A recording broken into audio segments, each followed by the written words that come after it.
எதனால மகளிர் உரிமை தொகை சேர்த்து முன்கூட்டியே வர வைக்கப்பட்டதற்கு என்ன காரணம்? பாஜகவும் அதிமுகவும் தேர்தல் கமிஷனோட கூட்டணி சேர்ந்து இதை எப்படியாவது ஸ்டாப் பண்ணிடணும். ஏற்கனவே பீகாரில் இப்படி தான் பண்ணாங்க. கரெக்டாக தேர்தல் தேதி அறிவிப்பதற்கு முன்னால் கொடுத்தாங்க. ஏன்னா அவங்களுக்கு தெரியும். அதுக்கும் இதுக்கும் என்ன வித்தியாசம்? நல்ல கேள்வி. ஏற்கனவே நடைமுறையில் இருக்கிற ஒரு திட்டத்தை தேர்தல் நடத்தை விதிமுறைகள் எப்படி தடுக்கும்? ஒரு புதுசா ஒரு விஷயத்தை அறிவிக்கும் போது தானே தடுக்கும். அப்போ அது தடுக்காத ஒரு விஷயத்தை வச்சு முடக்குறாங்க அப்படின்னு பொய்யா ஒரு மாயை உருவாக்க நினைக்கிறாங்கன்னு சொல்றாரு. ஒரு நியாயமான தேர்தல் ஆணையம், நியாயமாக நடக்கக்கூடியவர்கள் அப்படின்னா நீங்க சொல்றதெல்லாம் சரி. குடும்பத்தினோட அரசியல் வாழ்க்கை முடிய போகுது 2020 திமுகவும் திமுகவின் பெயரில் ஆட்சி செய்து கொண்டிருக்கின்ற ஒரு குடும்பமும் அவரோட அரசியல் வாழ்க்கை முடிய போகக்கூடிய தேர்தல் இது.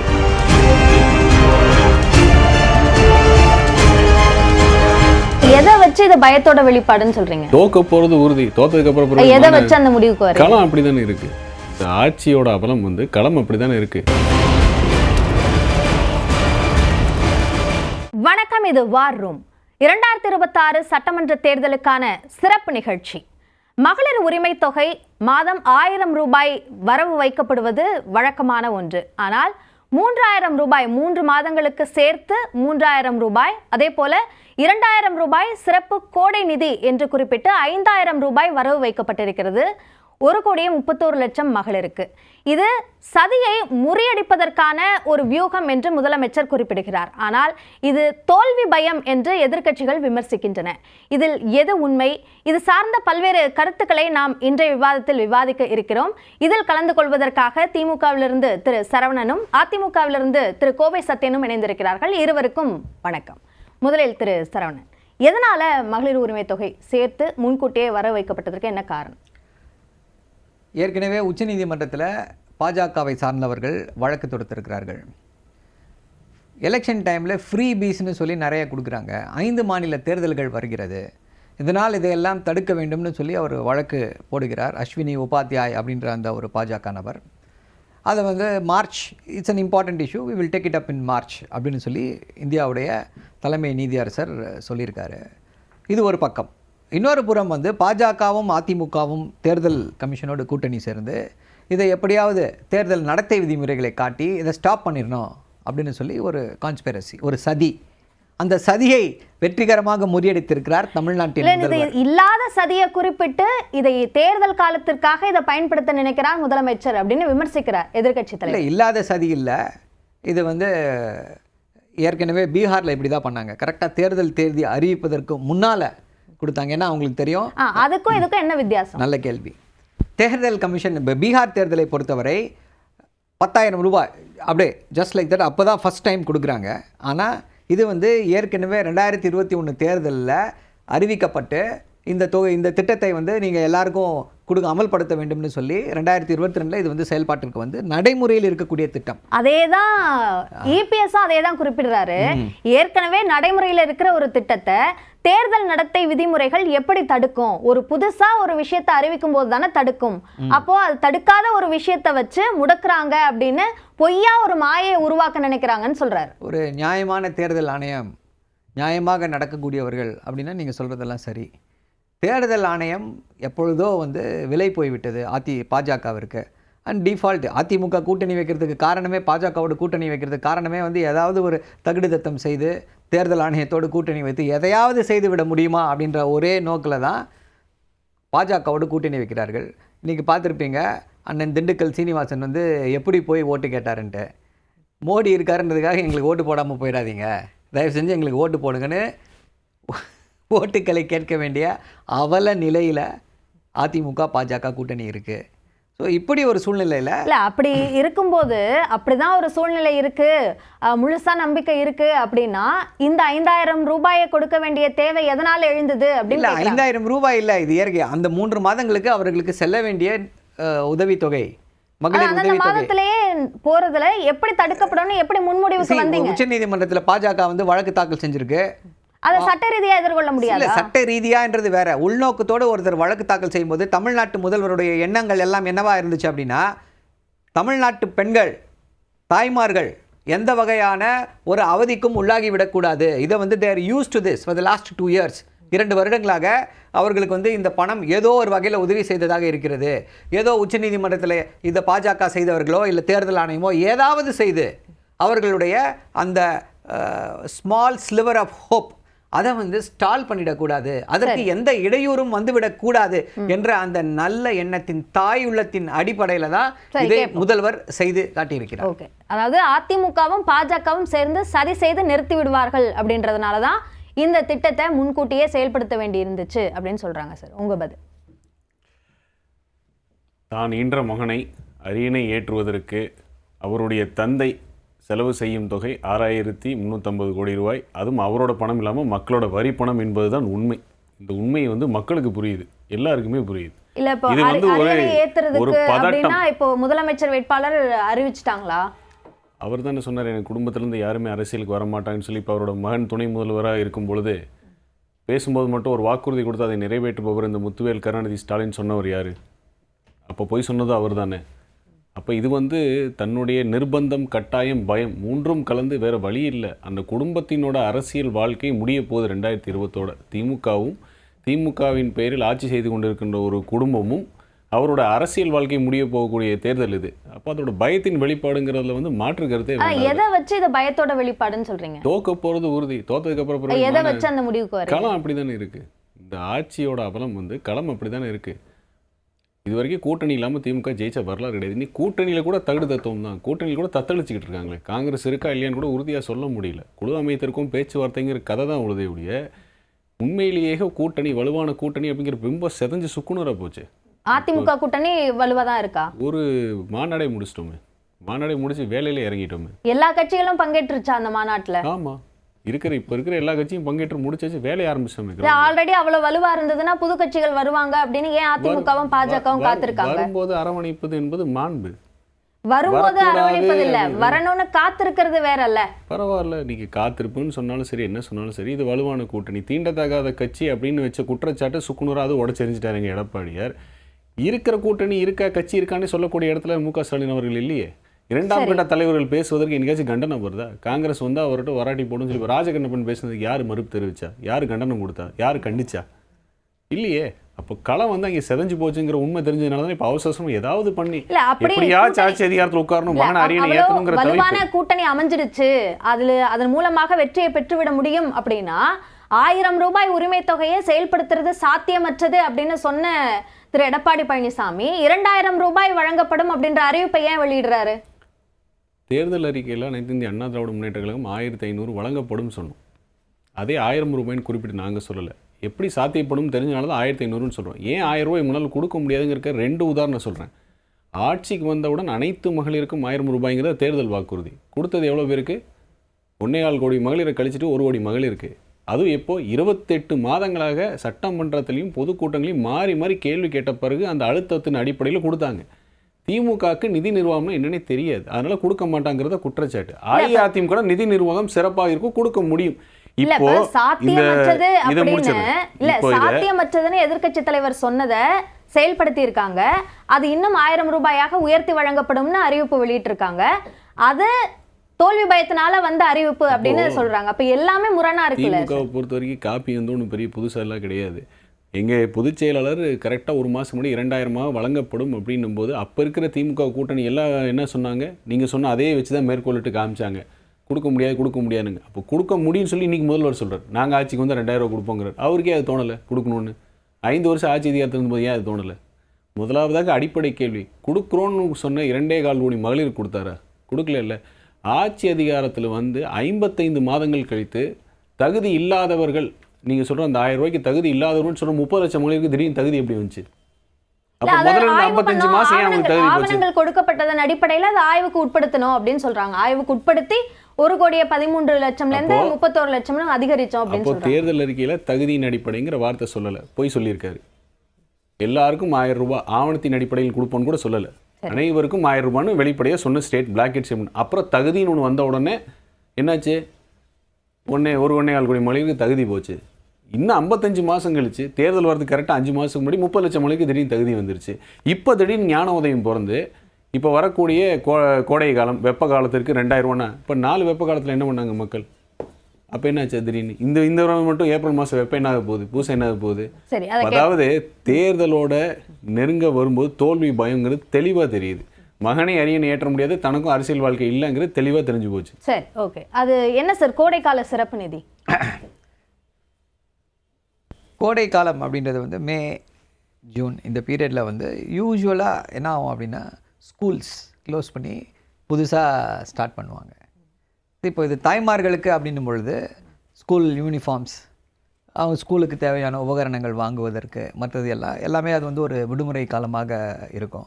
ஸோ அந்த அடிப்படையில் கோடை காலத்திற்காக தமிழ்நாட்டின் முதல்வர் இப்படி ஒரு நிதியை அறிவித்திருக்கிறார். அதுதான் அவர் கேட்குறாரு. இதற்கு முந்தைய 2025லயோ 24லயோ 23லயோ கோடைக்காலம் வரலையா? வந்துச்சு, கோடைக்காலம் வந்துச்சு. கோடைக்காலம் வந்து கொண்டே தான் இருக்கும். எல்லா ஆண்டுகளும் கோடைக்காலம் வந்து கொண்டு தான் இருக்கும். இப்போ தானே தமிழ்நாட்டுடைய நிதி நிலையில் வந்து வசந்த காலம் வீச தொடங்கி இருக்கிறது. ஸோ அந்த அடிப்படையில் தானே நீங்கள் வந்து பார்க்க முடியும். இப்போது முதல்வர் வந்து பார்த்தீங்கன்னா என்ன சொன்னார்னா, நாங்கள் வந்து எவ்வளவு வேண்டுமானாலும் தர தயாராக இருக்கிறோம், நிதி நிலைமை மட்டும்தான் எங்களுடைய ஒரே ரெஸ்ட்ரிக்டிங் ஃபேக்டர் அப்படின்றத தெளிவாக முன்வைத்திருக்கிறார். ஸோ அந்த அடிப்படையில் இப்போ நிதிநிலை சீராக இருக்கிறது. அதே தான் சொல்லியிருக்காரு. இதுதான் தொடரப்போகிறது. 2.0 திராவிட ஆட்சி மலரப்போகிறது. இதை விட சிறப்பாக நிதி நிலைமை இருக்க போகிறது. அப்போ இதை விட சிறப்பான நலத்திட்டங்களை வந்து கொடுத்து உதவுவோம் அப்படின்னு சொல்லி சொல்றாங்க. சீரா இருக்கா, தேர்தல் நெருங்கி இருக்கா? நிதிநிலை சூப்பராக போயிட்டு இருக்கு.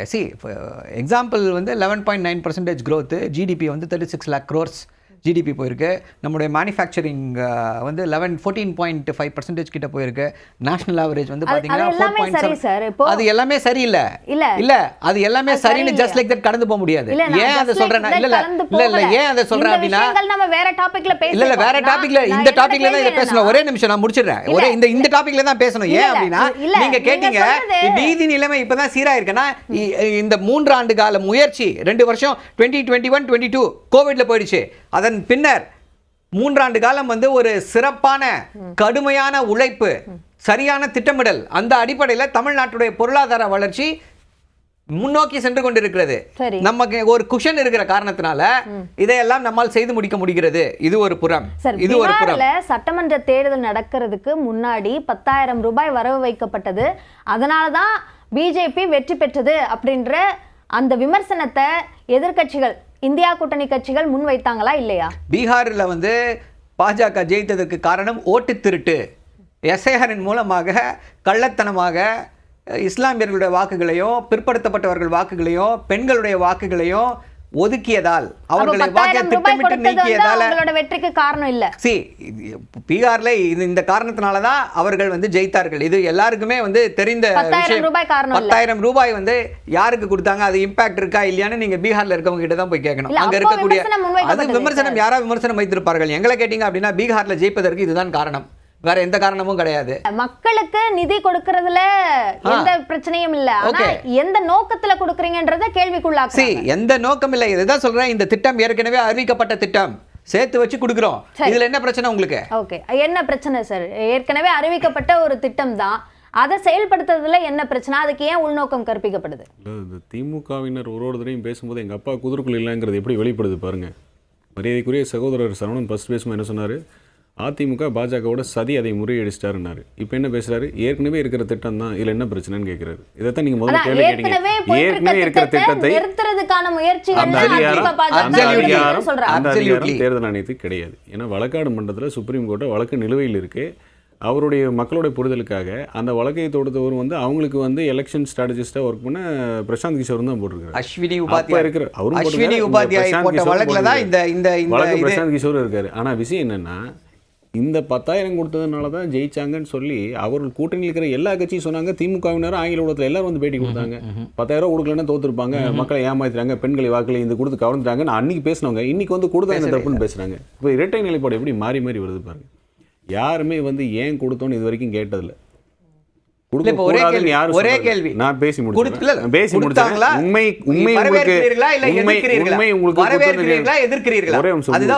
உண்மை உங்களுக்கு உறுத்துன்னு எங்களுக்கு தெரியும். இருங்க நான் சொல்லி முடிச்சிடறேன்.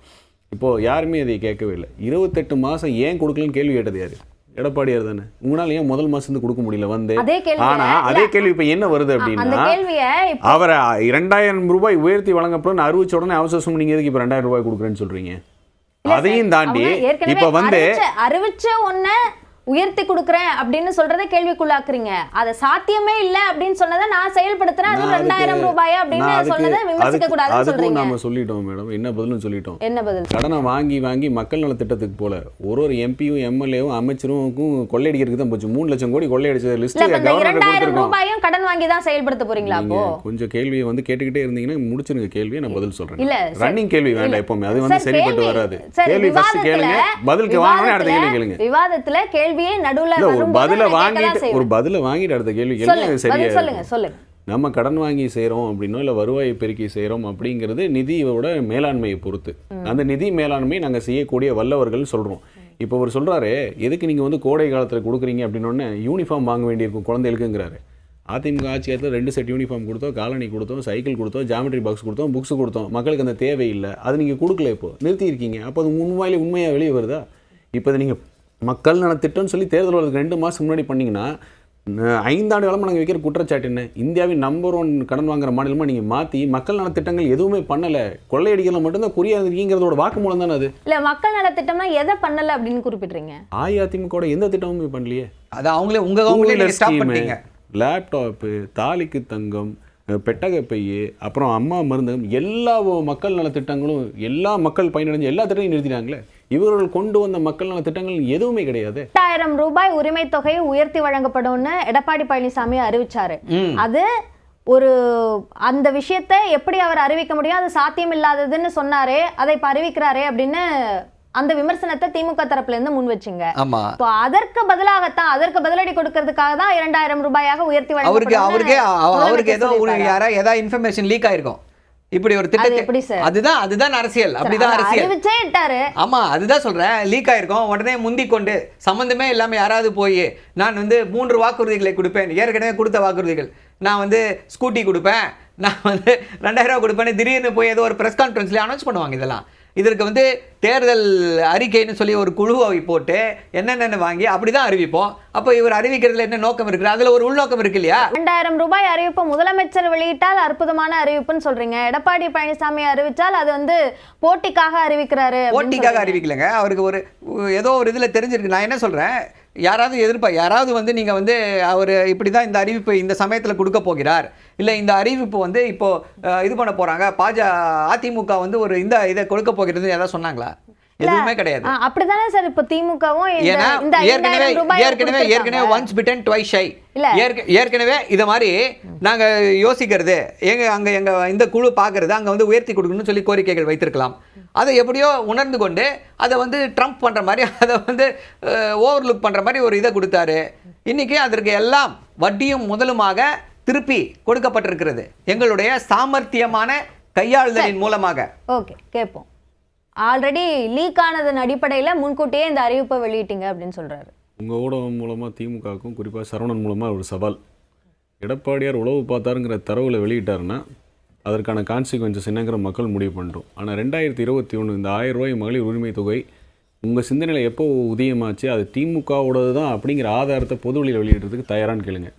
அதிமுகலேருந்து அது அந்த திட்டம் அதிமுகவோடதுன்னு ஆதாரத்தோட பொதுவெளியில் வெளியிடுறதுக்கு நான் தயார். எங்கே வந்து அதை வெளியிடணும்னு மட்டும் சொல்லுங்கள். அப்போ யார் திருட்டு வேலை பார்த்தாங்கிற மக்களுக்கு முடிவு பண்ணிட்டு சவாலுக்கு தயாரானு மட்டும் கேட்டு சொல்லுங்கள். 1000 ரூபாய் மகளிர் உரிமை தொகை அதிமுகவில் போட்டது மேனிஃபெஸ்டோவில், அதை திருடி போட்டது தான். 2016 மேனிஃபெஸ்டோ திருடின வேலை நடந்துச்சு. 7 பேர் கட்சி விட்டு நிரந்தர உறுப்பினர்லேருந்து அம்மா நிற்கினாங்க. 2021 அந்த வேலை நடந்துச்சு. அந்த வேலை நடந்த ஒரு விஷயம் தான் அந்த 1000 ரூபாய் மகளிர் உரிமை தொகைங்கிறது. திருநெல் திமுக அதோட ஆதாரத்துக்கு நான் சவால் விட்டாச்சு. இப்ப சவால் ஏற்கல. இப்ப அடுத்த ஒரு விஷயம் சொல்லலாம். இல்ல ஏன் வந்து 1000 ரூபாய் திருநெல்ன்றாங்களே, அப்ப என்ன சொல்லிருக்கணும்? திரு எடப்பாடி பழனிசாமி அவர்கள் இந்த குற்றச்சாட்டை இது எங்களுடைய வாக்குறுதி, நாங்க தான் இதை நிறைவேற்றி இருப்போம்னு சொல்லி 2021 தேர்தல்ல சொன்னாரா இல்லையா? எங்க சொன்னாரு? 2021 தேர்தல்ல 2021 எந்த வகையான இதை வச்சாரு? இதை கொடுக்க முடியாதுங்க, இதை கொடுக்க முடியாதுங்க பேசினாரு. அப்ப என்ன அர்த்தம்? எனக்கு இடைமறிக்கல எந்த பதட்டமும் இல்லை, நான் சொல்லி முடிச்சிடறேன். அப்போ சொல்லி தான் தோல்வி பயம் சொல்லியிருப்பாங்க. அதுக்காக 1500 அறிவிச்சோம். இவ்வளவுதான் வித்தியாசம். இன்னொரு விஷயம் பாருங்க, இப்ப என்னதான் அதுலயும் ஒரு சந்தேகம் இருக்கு. சரவணன் வந்து ஒரு ஒப்புதல் வாக்குமூலம் அறிவிச்சதை வந்து தோல்வி பயத்தினால இதை அறிவிக்கிறாங்க அப்படின்னு சொல்றீங்க. இப்ப 2021 ஜனவரி மாசத்துல பொங்கல் தொகுப்பு, அதற்கு முந்தைய ஆண்டுல எல்லாம் 1000 ரூபாய் கொடுத்தது வந்து 2500 ரூபாயா உயர்த்தி கொடுத்தீங்க. அது எதனால? 5000 ரூபாய் கேட்டாரு ஒருத்தர். அப்ப எதன் அடிப்படையில் கேட்டாரு? மரியாதைக்குரிய அவர் எதிர்க்கட்சி கேட்டது தலைவர் இருக்கட்டும் இல்ல நான் சார். அதுக்கு பதில் சொல்லுங்க. எதிர்க்கட்சி தலைவர் 2500 ரூபா கொடுக்கும்போது ஏன் 2500 கொடுக்குறீங்க 5000 ரூபா கொடுங்கன்னு கேட்டாரு. அது எந்த அடிப்படையில் கேட்டாரு? சார், அவர் கொடுத்தவங்க கேட்டது திருப்பி. இருக்கட்டும் சார். சார் நான் என்ன இல்ல கேக்குறேன். களை ஒண்ணு தானே மக்களுக்கு களம் மக்கள் ஒண்ணு சார். களை ஒண்ணு என்னோட தானே. கேள்வி வேற இப்ப சார். இவங்கள மாதிரி நான் வந்து ஸ்கூல் யூனிஃபார்ம் கொடுத்தோம்னா இப்போ வந்து ஏற்புடைய காரணமா இல்லாம எந்த விளக்கமும் கொடுக்கலையே. என்னோட கேள்வி வேற. கொரோனாவின் தாக்கம் நீங்க அதை இங்க வந்து பாருங்க வேற மாதிரி ஒரு மாத்துறது நிமிஷம் இல்ல பாக்குறீங்க. மாத்திரல கொரோனாவின் தாக்கம் உலகமே முடங்கி இருக்கு. 9 மாசத்துல வேலை கூட வெளியே போக முடியாது. அப்ப அந்த இடத்துல 2500 கொடுக்க வேற எவ்வளவு கொடுப்பாங்க? ஒரு உண்மையான காரணம் இருந்தது.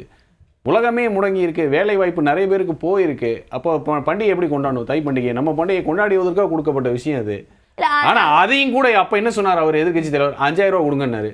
இப்போ எவ்வளவு கொடுத்துருக்காரு? 5000 எந்த வருஷம் கொடுத்துருக்காரு? 5 வருஷம் எவ்வளவு 5000 ரூபா கொடுத்தாரு? 2.25 கோடி மகளிருக்கு உரிமை தொகைன்னு சொல்லி அதுல 1000 ரூபா 1 கோடி 1.25 கோடி மகளிருக்கு இல்லை. எப்போ உரிமைன்னு ஒன்று வந்து தகுதின்னு வந்த உடனே இப்போ 55 மாதங்கள் கழிச்சு திடீர்னு 30 லட்சம் மகளிருக்கு தகுதின்னு வந்து நீங்கள் கொடுக்குறேன்னு சொல்கிறீங்க. ஆனால் எடப்பாடி என்ன அறிவிச்சார்னா 2000 ரூபாய் அனைத்து மகளிருக்கும் அறிவிச்சார். ஆனால் இப்பவும் கூட நீங்கள் கொடுக்கக்கூடிய தொகை தகுதிங்கிற அடிப்படையில் 1 கோடி மகளிர் வெளியே தானே இருக்காங்க. அப்போ இந்த திட்டம் வந்து மிகப்பெரிய வரவேற்பு பெறுமா எதிர்ப்பு பெறுமா? ரெண்டாவது, நாங்கள் வறுமையை ஒழித்து விட்டோம்னு பெருசாக பேசுகிறீங்க. ஆனால் நீ கேட்ட ஒரு 5000 ரூபா ஒரு பொண்ணு வந்து கண்ணீர் வடிக்கிறாங்க விளிம்பு நிலையில் இருக்கக்கூடியவன்னு. அப்படின்னா 1 கோடி 30 லட்சம் மகளிரை நீங்கள் விளிம்பு நிலையில் வச்சிருக்கீங்களா? அப்போ மகளிருக்கு என்ன முன்னேற்றம் கொண்டு இல்ல வந்தீங்க? அப்போ எல்லா மகளிருக்கும் 5000 ரூபாய் கொடுத்திருந்தா ஒத்துக்கிட்டு இருப்பீங்களா? இல்ல நம்ம இல்ல, கேட்கறது அது இன்னும் தோல்வி பயம் அதிகமா அவர்களுடைய இருக்குன்னு செயலுக்கும் சொல்வீங்க. அவர்களுடைய செயலுக்கும் அந்த செயலுக்கு அவருக்கு கொடுக்கக்கூடிய காரணங்களையும் தான் நான் கேள்வி கேட்கிறேன். 5000 ரூபாய் ஒரு மகளிர் கண்ணீர் விட்டு அழுகுறாங்க. விளிம்பு நிலையில் இருக்கக்கூடிய மகளிருக்கு இது போகுதுன்னு சொன்னது நான் இல்லை, சரவணன் தானே சொன்னாரு. அப்போ 1 கோடி 30 லட்சம் மகளிரை தமிழ்நாட்டில் விளிம்பு நிலையில் வச்சிருக்கீங்களா தான் என்னோட கேள்வி. அப்போ நீங்கள் எங்கே வந்து ஜிடிபி பாருங்க எப்படி ஓடுது, பொருளாதாரம் சிறப்பாயிருச்சு, எல்லாருமே பாலாரும் திணறும் ஓடுது, பெர் கேபிட்டா இன்கம் ஜெயிச்சிச்சுன்னு நீங்கள் சரி, இப்போ பேசுவதும் 1000 ரூபாய் உங்களோட கொடுக்கறது பேச்சுக்கும் உங்களோட இல்ல, செய்கைக்கும் இப்போ முரண் இருக்கா இல்லையா? விளிம்பு நிலையில இருக்கிறவங்களுக்கு 1000 ரூபாய் கொடுத்து உதவுவதற்கான முயற்சியில ஈடுபடுறாங்க. அப்படி பார்க்க முடியாதா இத? அப்போ நீங்க 2.25 கோடி மகளிருக்கு கொடுக்குறேன்னு சொன்னது உண்மையா பொய்யா? சார், தேர்தல் வாக்குறுதியில 2.25 கோடி மகளிருக்கு 2.25 அனைத்து கோடின்னு குடும்ப சொல்லல. அனைத்து அட்டைதாரருக்கும் அட்டைதாரர்களுக்கும் கொடுக்குறேன்னு சொன்னா உண்மையா பொய்யா? ஆமா, அனைத்து குடும்ப அனைத்துன்னு அட்டைதாரர்களுக்கும் சொன்னாங்கல்ல. சொன்னாங்க. அப்ப அது தகுதிங்கிறது எப்போ வந்துச்சு? 28 மாசம் கழிச்சு தகுதின்னு வந்துச்சு. அது எதனால வந்துச்சு? எடப்பாடியார் சட்டமன்றத்துல கேள்வியா கேட்டு உண்மையை வெளிச்சத்துக்கு கொண்டு வந்தனால வந்துச்சு. இல்ல, அதான் இப்ப எல்லா மகளிருக்கும் 5000 ரூபாய் கொடுக்கப்படும், அந்த தகுதி அப்படிலாம் இல்லாம கொடுக்கப்படும் அப்படின்னு சொல்லி இருந்தா அது அது சரியா அதை இருக்குமா? செஞ்சு காட்ட சொல்லுங்க மேடம், அப்புறம் அதை பத்தி பேசுவோம். ஹைப்போதசிஸ்ல அசம்ஷன்ல பேச முடியாது. எல்லார் மகளிருக்கும் 5000 கொடுக்க சொல்லுங்க. முதல்ல எல்லார் மகளிருக்கும் 1000 ரூபாய் கொடுக்க சொல்லுங்க. அதுதான் அவங்களோட வாக்குறுதி.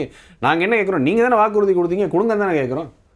எங்கேன்னு தானே கேட்கிறோம். முதல்ல அதை கொடுக்க சொல்லுங்க. எல்லா மகளிருக்கும் 5000 கொடுங்க. முதல்ல 1000 ரூபாய் கொடுக்க சொல்லுங்க. அப்புறம் 2024 தேர்தலையும் இப்படியே தான் பேசிட்டு இருந்தாங்க. நீங்கள் வந்து எல்லாருக்கும் கொடுக்குறேன்னு சொன்னீங்க, ஆனால் வந்து 1 கோடியே 10 லட்சம் பேருக்கு தான் கொடுத்துருக்கீங்க அப்போது அப்படின்னு சொல்லி விமர்சனம். தேர்தல் வாக்குறுதியை நிறைவேற்றவே இல்லைன்னு விமர்சனம். என்ன செய்தார்கள் தமிழ்நாட்டு மக்கள்? ஓட விரட்டினார்கள் பாஜக அதிமுக கூட்டணியை.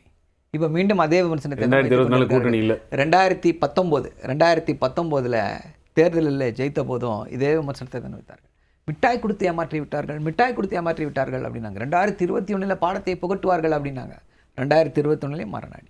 ஸோ இதுதான், அதாவது தமிழ்நாட்டு மக்கள் அதிமுக பாஜக கூட்டணியை விரும்பவில்லை. ஆனால் அதிமுகவினருக்கு வேற வழி இல்லை. தேர்தலில் அமலாக்கத்துறையுடைய கைது நடவடிக்கையிலிருந்து முன்னாள் அதிமுக அமைச்சர்கள் தப்பிக்க வேண்டும், அவர்கள் கொள்ளையடித்து சேர்த்து வைத்திருக்க பணத்தை காப்பாற்ற வேண்டும் அப்படின்னா வேற வழியே கிடையாது. அமித்ஷா காலையில் சரணாகதி அடைந்தாக வேண்டும். அந்த ஒரே காரணத்தினால தான் இந்த கூட்டணி 2021 தேர்தல் முடிந்த பிறகு இந்த கூட்டணியை பாஜகவை மதவாத கட்சி அதோடு சேர்த்ததால தான் தோல்வின்னு சொல்லி விமர்சிக்காத அதிமுக அமைச்சர் யாராவது ஒருத்தர் இருக்காரா? இன்னைக்கு என்ன மாறிச்சு? இல்ல, நீங்க ஒரு முக்கிய கேள்வி எழுப்பினீங்க. அதாவது நீங்க சொன்ன அந்த குற்றச்சாட்டுகள் இது எல்லாமே மக்களுக்கும் தெரியும் தானே.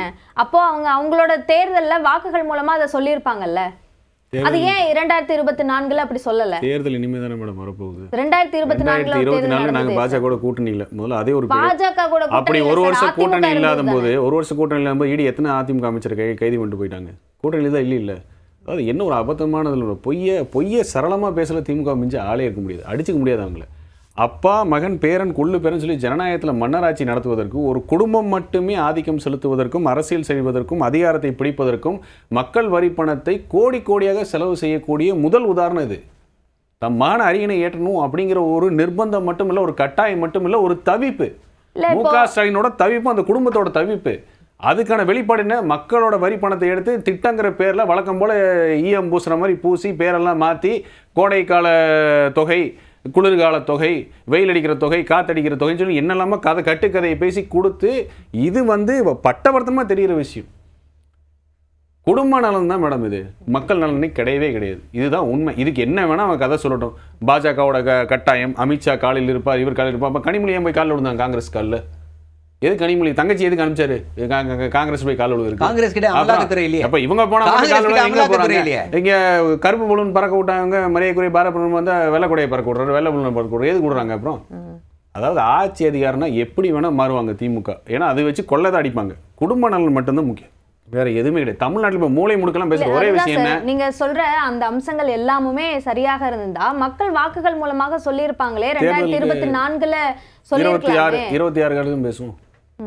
நம்ம இப்போ 5000 குறித்து தானே பேசிக்கிட்டு இருக்கிறோம் இல்லையா? 2024 எது சரியா போச்சு, எது தப்பா போச்சு, நம்ம நிறைய விவாதம் பேசி முடிச்சோம். இப்போ நம்ம 5000 பத்தி தானே பேசுவோம். தேர்தல் முடிச்சு பேசுவோம். என்ன நினைக்கிறாங்க அப்படின்றத யூகத்தின் அடிப்படையில தான் பேசுவோம். தேர்தலோட முடிவுகளின் அடிப்படையில தான் நம்ம டேட்டாவை பேச முடியும். அவர் வந்து 1,30,00,000 மக்கள் விளிம்பி நிலைமையில் இருக்காங்க மகளிர், அதனால கண்ணீர் விடுறாங்க பாரு. நான் காமிக்கிறேன் எத்தனை மகளிர் வந்து திட்டி தீத்தி அனுப்பிச்சிருக்கிறாங்க அப்படின்னு. இப்பயும் ஏன் கொடுக்குற? அப்பயே 1000 ரூபாய் இல்லைன்னு சொல்லிட்டு இல்லை, இப்போ எதுக்கு கொடுக்குற? அது இப்போ எனக்கு கொடுக்குறோம், இன்னொருத்தருக்கு எதுக்கு கொடுக்குறேன்? மக்கள் எத்தனை பேர் தெரியும்? அதான் 2.25 கோடியில் 1 கோடி மகளிர் இப்போ கோவத்தில் இருக்காங்கல்ல. அதில் 30 லட்சம் மகளிருக்கு 55 மாதம்னா அப்போ அவங்களுக்கு கோவம் வருமா வராதா? இப்போ இந்த திட்டத்தினால மகளிர் சந்தோஷப்பட்டாங்கன்னா மகளிரோட கோவத்தை தான் கிளறி விட்டுருக்காங்க. எல்லாத்துக்கு மேலே பட்டவர்த்தனமாக உதயநிதியை கொண்டு வரணுங்கிறது தெரியுதுன்னு மக்களே பேச ஆரம்பிச்சாங்களே இப்போ. இல்லை, இது புழுத்து போன விமர்சனம். 2019 தேர்தலில் இருந்து இதைத்தான் சொன்னாங்க. அதுக்கு முன்னாடி தேர்தல்களில் எங்களுடைய தலைவர் தற்போதைய முதல்வரையும் பார்த்து இதே விமர்சனத்தை தான் வைத்தார்கள். ஜனநாயக நாட்டில் 2024 பாஜக வர்சஸ் காங்கிரஸ் அப்படின்ற முடிவு எடுக்க வேண்டிய ஒரு சூழ்நிலை. ஆனா இப்போ அப்படியான ஒரு நிலை இல்லல்ல. 2021 என்ன சூழ்நிலை? 2021 ஓகே, நான் அதுக்கப்புறம் சொல்றேன். அதாவது இப்போ நீங்க வந்து முதல்லையாவது சென்டரு ஸ்டேட்டு அப்படின்னு சொல்லி மாறி மாறி சுச்சுவேஷன் இருந்துச்சு. அதை வேற மாதிரி பார்த்தாங்க மக்கள். நம்ம தமிழ்நாட்டுடைய தேர்தலை ஸ்டேட்ஸில் எலெக்ஷன்ஸை வேற மாதிரி பார்த்தாங்க. ஆனால் அந்த காலங்கள் மலையேறி விட்டது.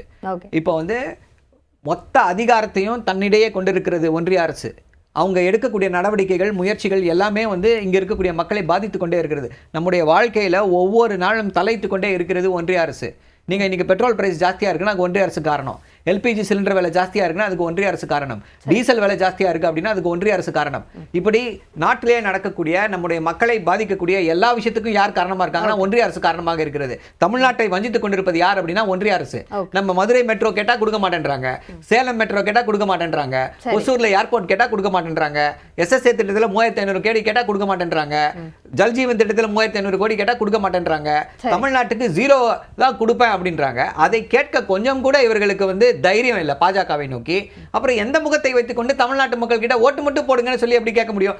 இந்த விமர்சனங்கள், இவர்கள் திமுக மேல வைக்கக்கூடிய இந்த விமர்சனங்கள் எல்லாம் புழுத்து போன விமர்சனங்கள். 2019 இருந்து இதையே தான் பேசிக் கொண்டிருக்கிறார்கள்.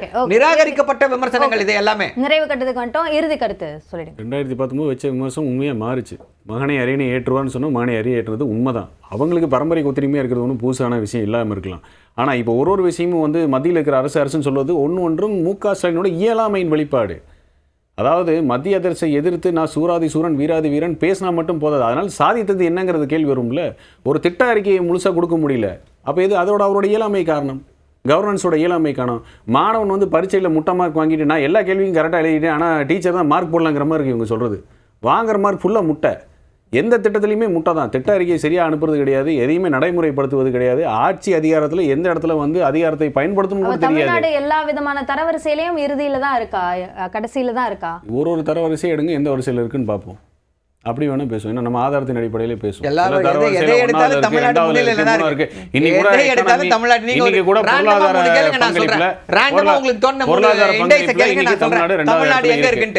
பொருளாதார பங்களிப்பில் தமிழ்நாடு 2வது இடத்துல இருக்கு. இதுக்கு யார் காரணம் கேட்டால் அதிமுக அடிச்சு என்னால் சொல்ல முடியும், ஆதாரத்தோட சொல்ல முடியும். ஆனால் 10 லட்சம் கோடி முதலீடுன்னு கேட்டு எங்கே வெள்ளை இருக்குன்னு கேட்டால் வெள்ளை பேப்பர் கார்டு தான் அவனால் முடியும். பொய், புரட்டு, உருட்டு, இதுதான் திமுக. இதை தாண்டி வேறு எதுவுமே கிடையாது. சரி, ஓகே. நம்ம இந்த விவாதத்தோட நிறைவு பகுதிக்கு வந்துவிட்டோம். மீண்டும் மற்றொரு நிகழ்ச்சியில் சந்திக்கலாம். அமர்வில் பங்கேற்று கருத்துக்களை பகிர்ந்து கொண்ட 2 விருந்தினர்களுக்கும் நன்றி.